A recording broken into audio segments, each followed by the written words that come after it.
ये बात अलबत्ता बड़ी तशवीशनाक है। हमारे जो ख़वातीन मेंबरान हैं जिन्होंने आज इमरान खान साहब से मुलाकात की, उन्होंने कहा कि पहले उन्हें पैसों की ऑफ़र की गई और वो जरदारी साहब की पार्टी की तरफ से उनसे रब्ता किया गया और उन्हें 5-5 करोड़ रुपए ऑफ़र किए गए।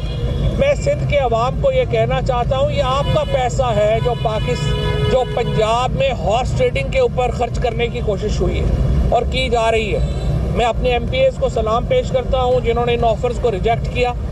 उसके बाद ज़्यादा तशवीश इस बात की है कि आज MPs ने इमरान खान साहब को ये बताया कि उन्हें कुछ फ़ोन गए हैं मुल्तान में और लाहौर में कि आप एब्सटेन करेंगे, आप गायब रहेंगे, वोट ऑफ कॉन्फिडेंस है, और उसको भी उन्होंने मुस्तरद कर दिया। लेकिन हमें उम्मीद है कि इसका नोटिस लिया जाएगा आला तरीन सतह के